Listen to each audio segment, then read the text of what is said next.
Pagi, Bapak Ibu, kita jumpa lagi dalam sapaan firman Tuhan. Semoga Bapak Ibu semua sehat dalam damai sejahtera Tuhan. Bapak Ibu, pagi ini kita akan belajar dalam hal menghadapi krisis.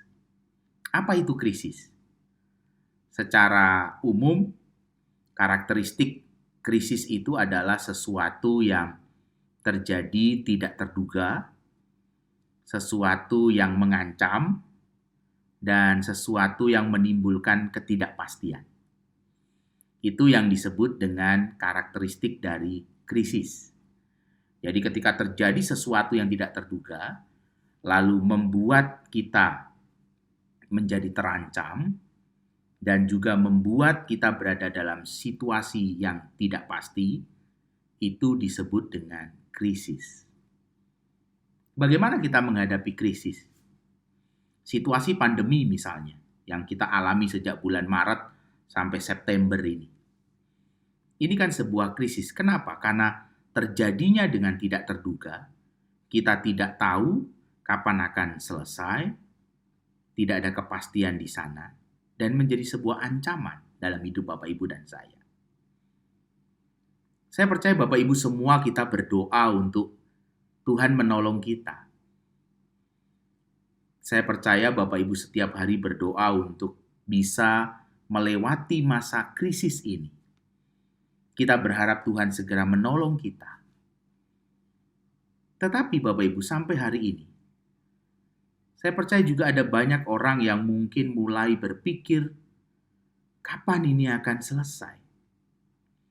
Dan mungkin saja di dalam doanya tidak lagi mengerti harus berkata apa lagi.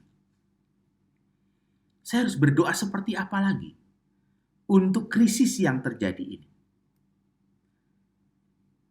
Bisa jadi tidak ada lagi kata-kata yang bisa kita katakan di dalam menghadapi krisis ini.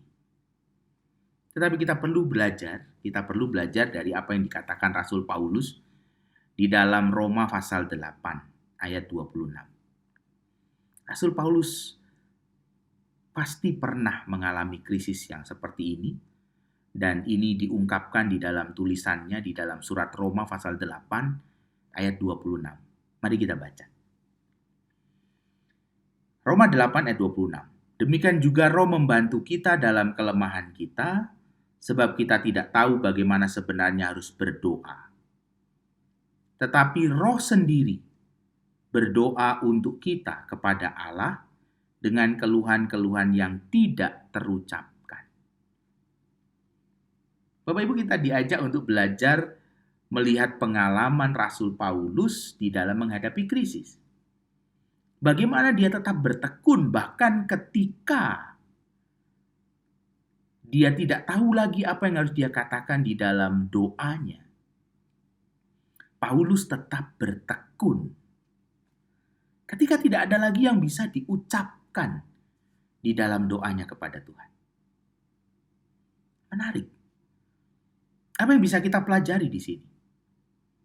Kita bisa belajar dari Rasul Paulus bahwa Rasul Paulus ingin menunjukkan melalui pengalaman ini bahwa doa di dalam iman, doa di dalam ketekunan itu bukan soal memenuhi doa itu dengan kata-kata.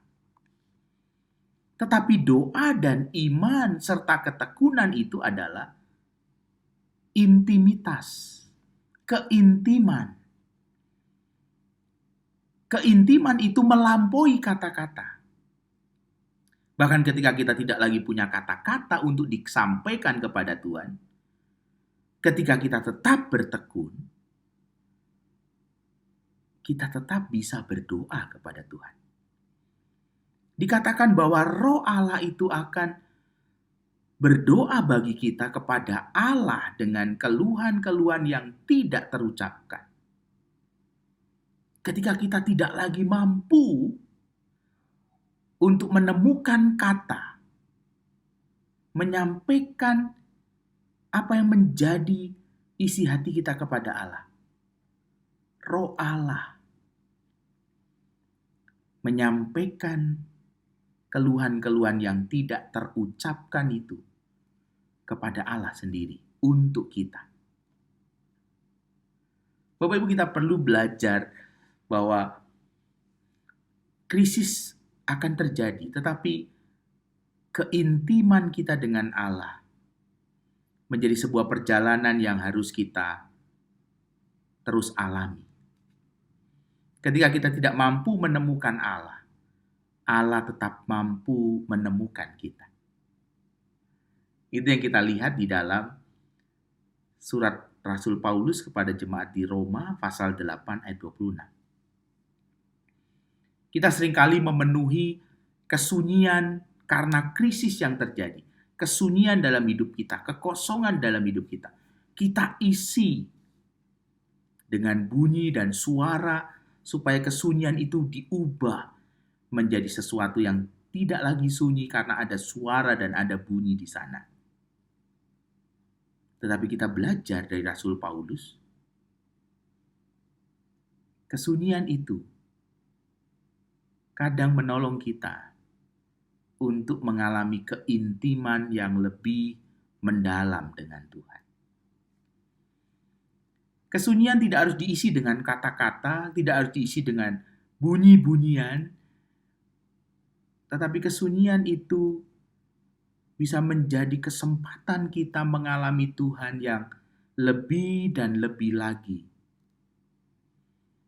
Tuhan yang membawa kita mengalami pertumbuhan melalui kesunyian dan keheningan. Bapak Ibu saudara sekalian dikasihi Tuhan, kita perlu belajar di dalam menghadapi krisis untuk mendengar apa yang Tuhan ingin katakan melalui krisis yang terjadi. Bisa saja melalui krisis yang sudah kita alami, kita selalu mengutarakan apa yang menjadi permohonan kita kepada Tuhan. Tetapi di sisi yang lain, mari kita juga belajar melalui krisis ini. Kita belajar untuk mendengar apa yang ingin Tuhan sampaikan melalui krisis yang kita alami bersama di tengah-tengah dunia ini. Biarlah kita tetap kuat, terus tekun berdoa. Karena doa bukan sekedar kata-kata. Doa dan ketekunan iman adalah keintiman. Ketika doa kita tidak lagi bisa berkata-kata, ketika kita tidak tahu lagi apa yang harus kita katakan, mari kita tinggal dalam keheningan untuk mendengar Tuhan yang berkata kepada kita. Tuhan menolong kita di dalam segala krisis, dan segala kemuliaan tetap bagi Allah. Amin.